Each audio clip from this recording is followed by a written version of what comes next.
Greetings, everyone. Pete Pardo here from Sea of Tranquility. Welcome to another episode of Ranking the Albums. Today, we're going to take a look at the catalog of a very influential band that debuted in like the mid-late 60s. Band is called the Vanilla Fudge. Very influential. Their brand of psychedelic rock and doing like kind of oddball covers of classic songs and non-rock songs and things like that. Very, very cool band, like I said, who influenced greatly bands that would follow in, psychedelic and hard rock music specifically. Yes, and Deep Purple, Uriah Heep, Iron Butterfly, those sorts of bands. And a band that their members have spawned, gone on to do all sorts of other cool things in their career. And, Vanilla Fudge has kind of come and gone, come and gone. They've always kind of been around. And they were one of the bands that played the first ever Sea of Tranquility Fall Fest 2 years ago, which is really cool. So, of course, Mark Stein on keyboards, organ, electric piano, Carmine Appice, and vocals, right? All these guys sang in the band. Carmine Appice, drums and vocals. Vinnie Martell, guitars and vocals, and the late great Tim Bogert on bass and vocals.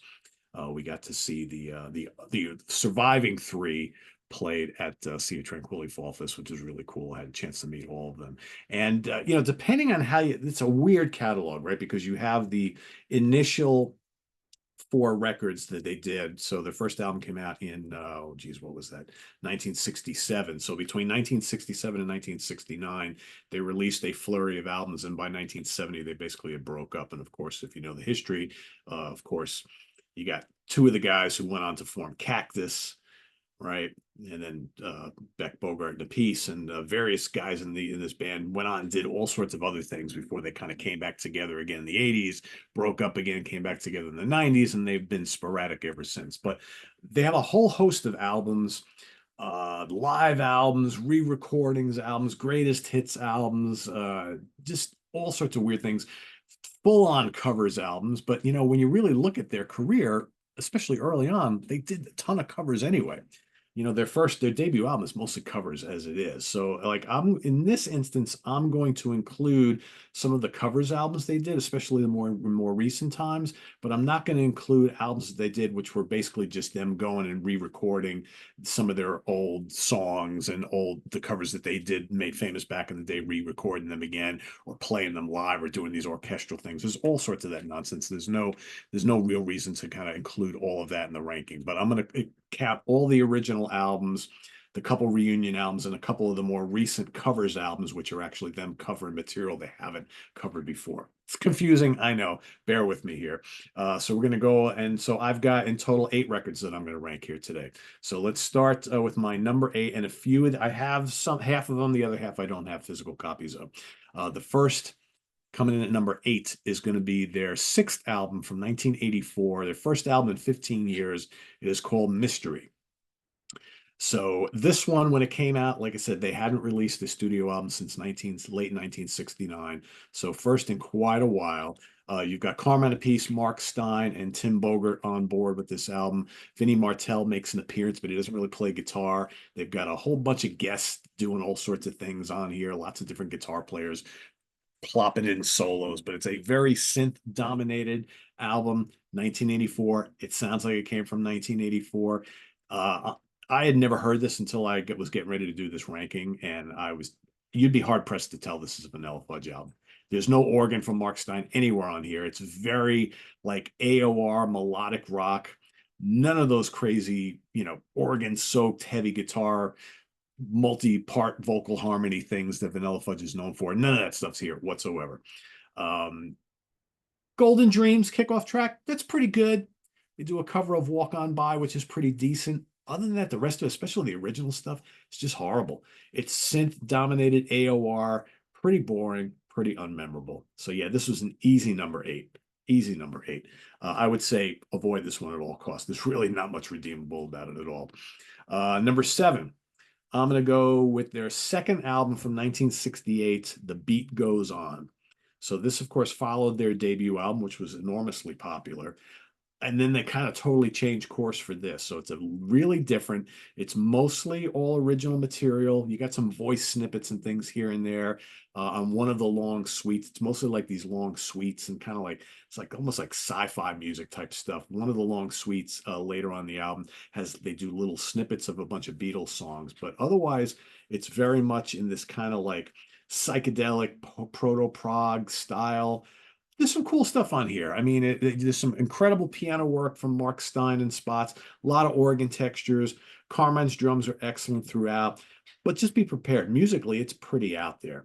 A lot of this is kind of adventurous and avant-garde and kind of reminds me of the really early Mothers of Invention stuff. Maybe not as memorable. Um, but commercially speaking, there's not really anything that's accessible on this album, especially when compared to their debut album, even though that was like mostly all covers. It was done in a kind of cool and novel way at the time, whereas this is, for I guess for the folks who are into just kind of out there psych and prog early on, you'll really like this a lot. It is really good. But it's sitting down lower in my ranking because I think they have better stuff, right? I think they really tried to get adventurous on this. Some of it works, some of it doesn't, but it's pretty cool for what it is. So the beat goes on, number 7 for me. Next up, we're going to go to number 6. We're going to go to 2015, one of the more recent releases. It's called Spirit of 67. So what they've done is they've taken a bunch of classics from 1967 and fudged them up. It works pretty damn well. For the most part, they pick songs you wouldn't expect, which is really cool. Here you got Pete Bremy taking over the bass slot in the band now, because of course we've lost Tim Bogart along the way, right? But even I think at this time in 2015, I think he was still with us, but he was just not up to it physically, right, from a health perspective. So Pete took his spot in the band. You get some really fun covers of I Heard It Through the Grapevine. They do a great version of I Can See for Miles by The Who. What I love about the Vanilla Fudge is they take these songs that you know from other artists and they mix the speeds up and they add all sorts of organ and all the vocal harmonies and things. So to the point where sometimes you'd be hard pressed to know it was even that original song, and you just, oh, here's a cool new song from the Vanilla Fudge, because it sounds so fudged up, right? Which is really cool. Break on through to the other side. Loads of fun. Great guitar work from Vinnie Martell on that. You get a real hard rocking version of I'm a Believer by the Monkees. So cool. Might be my favorite song on here. Really good. And then, again, fudged up versions of For What It's Worth, which is really cool. I like that a lot. And on the downside, they do give me some Lovin' in Whiter Shade of Pale. Songs that we've heard other bands do a million times. And yeah, they're cool, but I think we've heard those enough, right? But I think the cool thing about this album is like most of these versions of these 67 classics, you could have easily, these would have slotted right in either of their first couple albums, I think, and it would have just sounded right. And I mean, that's the way they recorded them and everything. It's got that kind of like late 60s vibe. Really cool. Fun album. I dig it. I think it's pretty cool. As far as covers albums go, and you guys know I don't really like covers albums that much, but this band is kind of like what this band does, right? That's their approach. Coming in at number 5, I'm going to go with another all covers album. So it's called, and they released it in 2007, then reissued it again in 2022, and they kind of changed the track listing, the arrangement a little bit or something like that. Originally it was called Out Through the Indoor, and then they later released it as Vanilla Zeppelin. All right, so it's either the 7th or eighth album, depending on how you look at it, whatever. This catalog is so messy. So basically, this is the original lineup doing all Led Zeppelin covers. And I say you got to give them credit for trying to come up with different arrangements for some of these legendary Zeppelin songs. You're adding all these keyboards and organ and just some of you're trying to add in all these rich vocal harmonies where on the original songs, it's just Plant doing his thing. In some instances, it works wonders on this album. In some, maybe not so much. Ramble On is great. Dazed and Confused is so good. They do a great job on Babe, I'm Gonna Leave You. Dancing Days is really good. And then a really cool, like highly psychedelic take on All of My Love, which is amazing. Totally transforms the songs. And then you got Moby Dick and Carmine gets the solo like mad, which is pretty cool. It all doesn't work though.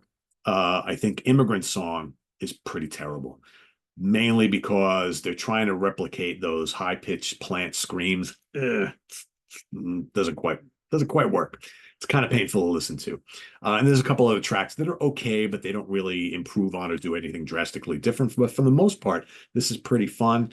And it's kind of like really cool and different to hear like all this organ and keyboards in these Led Zeppelin classics while still trying to retain the essence of the song, but also bringing all the Vanilla Fudge element into it, like all the multi-track vocal harmonies and things like that. So yeah, cool stuff. Fun, again, how many times you're going to listen to an album like this or Spirit of 67? You hear it once or twice and think, but it's a fun listen, right? So they'll never replace the classic Zeppelin tracks, but still pretty fun.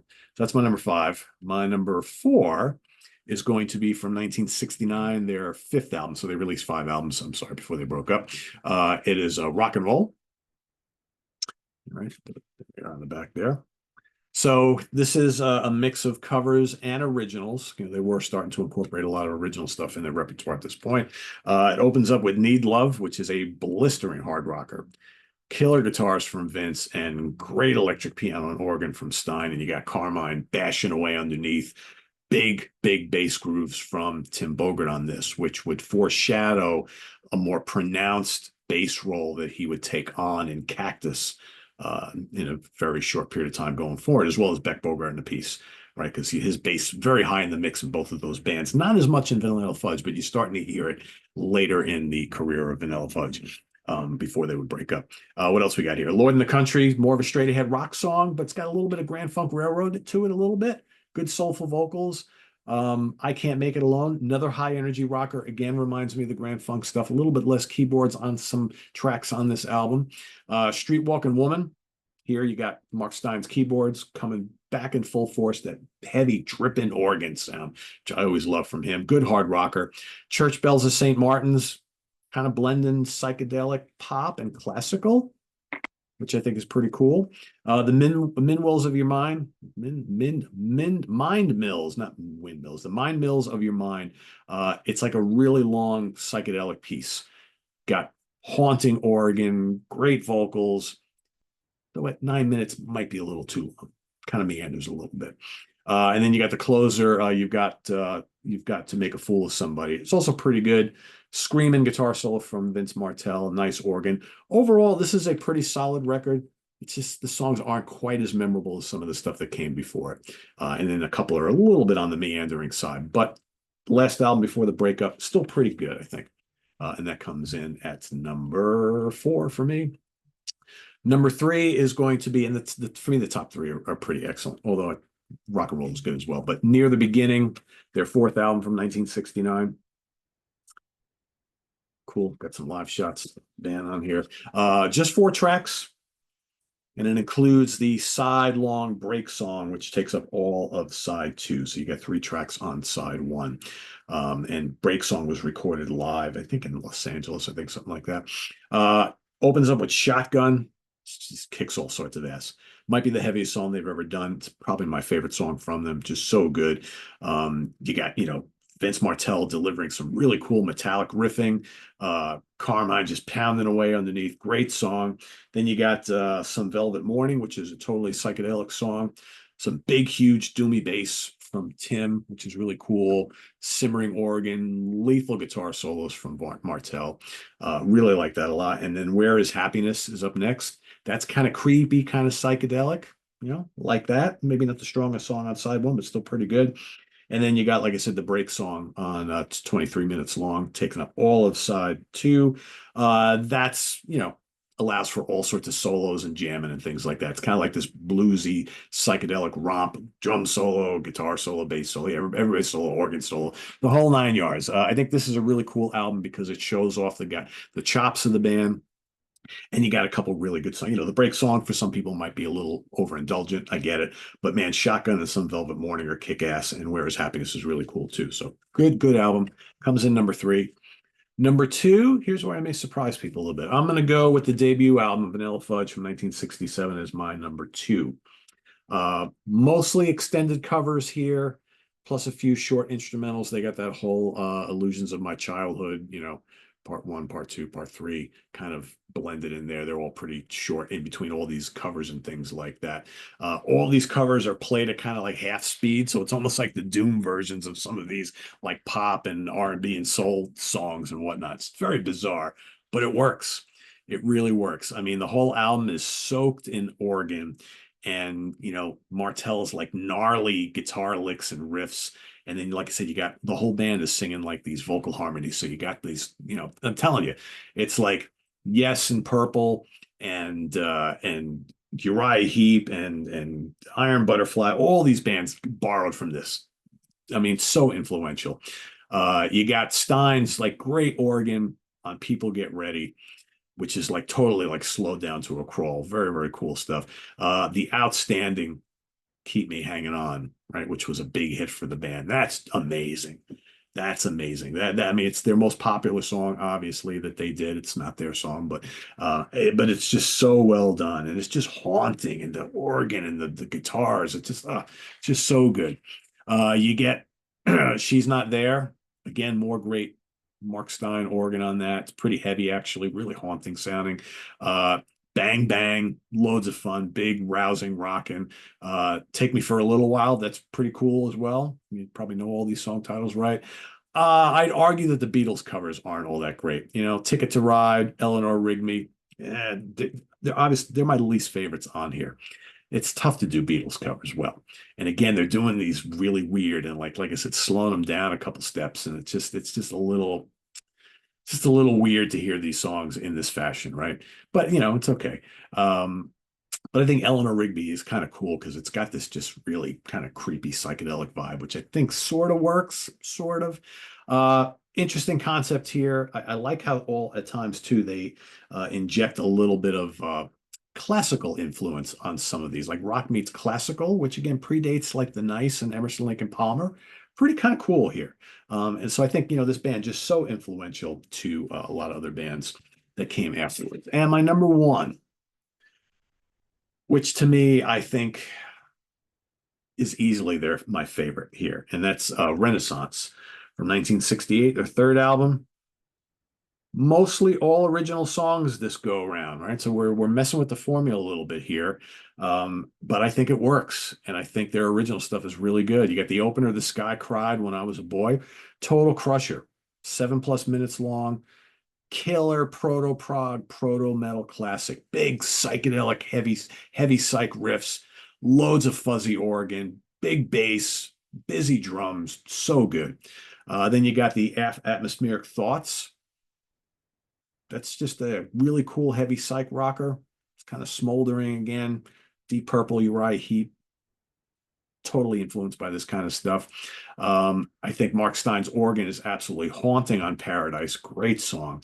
Then I talked about that classical thing. So that classical rock, what they were doing, that's what makes a man. Totally that. Again, the Nice, Emerson, Lake and Palmer. You can kind of hear the roots of it all right here. Then you got the creepy psychedelic rock of The Spell That Comes After, which is another really, really good song. Again, great organ and harmony vocals. And then more organ-drenched heavy rock on Faceless People, and then an absolutely crushing take on Season of the Witch, which is really, really good.